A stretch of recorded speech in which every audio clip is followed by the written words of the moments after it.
Astro connect के ज्योतिष कार्यक्रम में आपका हार्दिक स्वागत है। नमस्कार।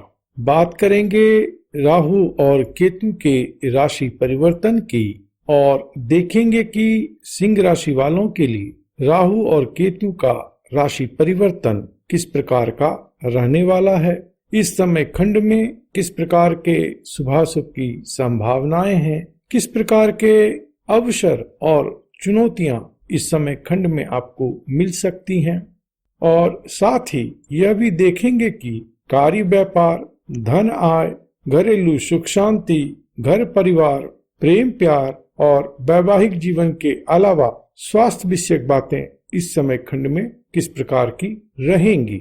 राहु और केतु के राशि परिवर्तन का जो समय या तारीख है उसको लेकर के दो प्रकार की गणना होती है। एक प्रकार की गणना तो यह है कि राहु का मीन वैल्यू निकाला जाता है और फिर उसका पोजीशन तय किया जाता है, और दूसरी गणना के हिसाब से राहु का ट्रू वैल्यू निकाला जाता है और फिर उसके बाद से उसकी पोजीशन या मूवमेंट तय की जाती है।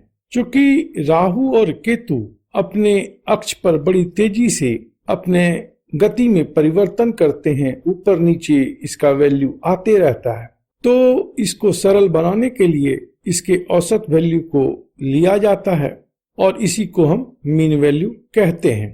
तो मीन वैल्यू के आधार पर राहु और केतु का जो राशि परिवर्तन होगा वह 12 अप्रैल 2022 को 10:35 पर होगा, और यह जो राशि होगी जिसमें कि राहु प्रवेश करेंगे वह मेष राशि होगी और केतु जिसमें प्रवेश करेंगे वह तुला राशि होगी। राहु और केतु का मेष एवं तुला राशि में संचार 30 अक्टूबर 2023 तक रहेगा एज पर मीन वैल्यू, और ट्रू वैल्यू के आधार पर राहु का राशि परिवर्तन जो है वह 17 मार्च 2022 को 6:35 पर होगा। चूंकि अब गणना सॉफ्टवेयर के माध्यम से होती है, इसलिए अब बहुत सारे ज्योतिर्विद राहु के ट्रू वैल्यू को लेना प्रीफर करते हैं, लेकिन प्रचलन में अभी भी मीन वैल्यू ही अधिक है। इसलिए सामान्यतया यह माना जा सकता है कि राहु का जो राशि परिवर्तन होगा वह 12 अप्रैल 2022 को होगा। राहु जब राशि परिवर्तन करेंगे और मेष राशि में प्रवेश करेंगे तो मेष राशि के गोचर काल में अर्थात 1.5 वर्ष में 3 नक्षत्र से गुजरेंगे। यह 3 नक्षत्र कौन सा होगा? तो अश्विनी, भरणी और कृतिका। जबकि केतु जो है वह तुला राशि से गोचर के दौरान चित्रा नक्षत्र, स्वाति नक्षत्र और विशाखा नक्षत्र से गुजरेंगे। तो सबसे पहले संक्षेप में जानते हैं कि नक्षत्र में राहु का जो भ्रमण होगा उसका क्या परिणाम आप सिंह राशि वालों को मिलेगा।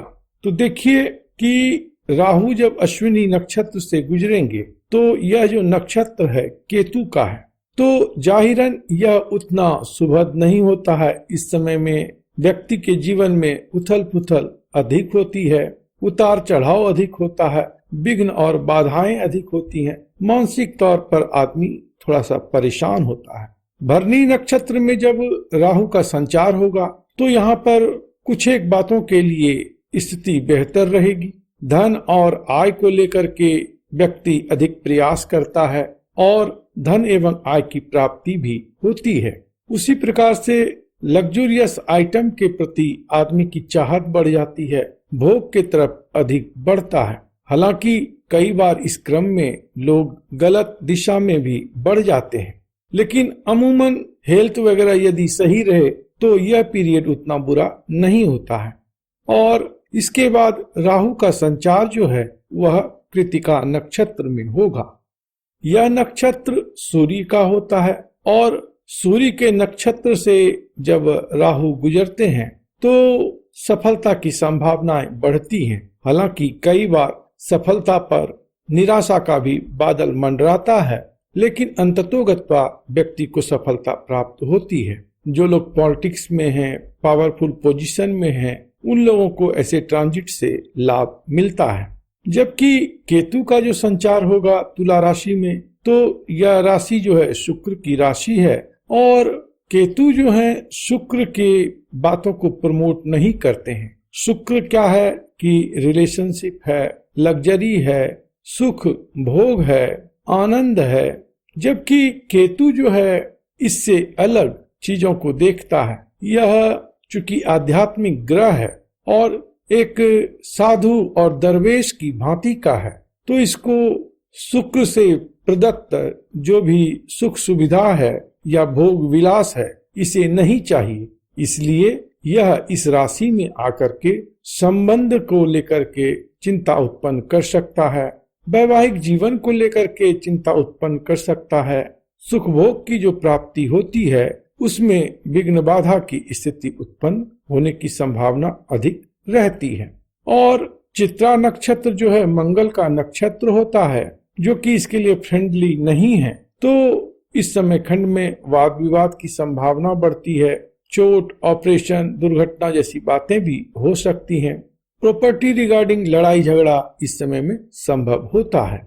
और जब केतु स्वाति नक्षत्र से गुजरते हैं तो यहाँ पर भी कुछ अनिश्चितता की स्थिति रहती है, कुछ परेशानी की ही बात होती है, क्योंकि स्वाति नक्षत्र जो है वह राहु का नक्षत्र है। हालांकि राहु का सबसे शुभ नक्षत्र स्वाति नक्षत्र ही माना जाता है। इसके बाद केतु का संचार जो है विशाखा नक्षत्र में होगा, और यह नक्षत्र गुरु का है, इसलिए केतु का इस नक्षत्र से संचार कुछ बातों के लिए, जैसे ज्ञान के लिए, धर्म के लिए, अध्यात्म के लिए, साधना के लिए बेहतर होता है। इस समय में हायर एक्सपीरियंस व्यक्ति को मिलता है, हायर लर्निंग की प्राप्ति होती है, लोग आध्यात्मिक क्षेत्र में अधिक गहरे उतरते हैं, मान प्रतिष्ठा की भी स्थिति इस समय में बेहतर रहती है। लेकिन सांसारिक दृष्टिकोण से बहुत अधिक उपलब्धिपूर्ण समय नहीं होता है। तो यह तो संक्षिप्त बात थी नक्षत्रगत राहु के संचार का। अब देखते हैं कि राहु जब मेष राशि से गुजरेंगे तो सिंह राशि वालों पर इसका क्या प्रभाव पड़ेगा। तो देखिए कि मेष राशि जो है सिंह राशि वालों के भाग्य स्थान में पड़ने वाली राशि होती है। मेष राशि के स्वामी ग्रह मंगल होते हैं, तो मंगल की राशि में राहु का संचार होना मंगल को उतना प्रिय नहीं होता है। इस कारण से मंगल में कुछ उग्रता आ जाती है, और इस कारण से क्या होता है कि व्यक्ति के स्वभाव में परिवर्तन होता है, व्यक्ति के अंदर भी उग्रता होती है, लड़ाई झगड़े की बात प्रबल हो जाती है, पिता विषयक बातों को लेकर के समस्या बढ़ती है, माता के स्वास्थ्य में भी कुछ चिंता आ जाती है, सीनियर्स के साथ, बड़े पदाधिकारी के साथ कंफ्यूजन की स्थिति, कॉन्ट्राडिक्शन की स्थिति और लैक ऑफ कम्युनिकेशन या मिसकम्युनिकेशन के कारण से परेशानी जन्य स्थिति भी होती है। भाग्य भाव से राहु का संचार उतना बढ़िया नहीं होता है, भाग्य में अवरोध की स्थिति उत्पन्न होती है, जितना सुचारू रूप से काम होना चाहिए वह उस प्रकार से होता नहीं है, उसमें व्यतिक्रम आता है, और इस कारण से कई बार व्यक्ति के अंदर गुस्सा, निराशा या क्षोभ की स्थिति उत्पन्न होती है। लेकिन कुछ बातों के लिए राहु का यहाँ पर से संचार बेहतर भी है। अगर व्यक्ति सात्विक है और मंगल की स्थिति कुंडली में बेहतर है, तब क्या होगा कि इस समय में विदेश से जुड़ना होगा, विदेशियों से लाभ की प्राप्ति होगी, विदेश में जाकर के हायर लर्निंग मिलेगा, हायर एक्सपीरियंस मिलेगा, और इससे कहीं न कहीं आपके मान प्रतिष्ठा में भी वृद्धि होगी। कुछ लोग इस समय खंड में विदेश में कोई अच्छा अवसर प्राप्त कर सकते हैं, नौकरी मिल सकती है, व्यापार के सिलसिले में विदेश से जुड़ना हो सकता है, कोई इम्पोर्टेंट डील, निगोशिएशन, कॉन्ट्रैक्ट आपको विदेश से मिले, इसकी भी संभावना रहती है। बड़ा सा ऑर्डर फौरन से मिल जाए, इसकी भी संभावना रहती है। वहीं पर कुछ लोग इस समय खंड में दूर प्रदेश की यात्रा करेंगे, तीर्थ यात्रा भी करेंगे, पूजा पाठ के प्रति कुछ चाहत तो होगी, लेकिन उतने मन से जो है पूजा पाठ या धर्म अध्यात्म की बातों में नहीं लग पाएंगे।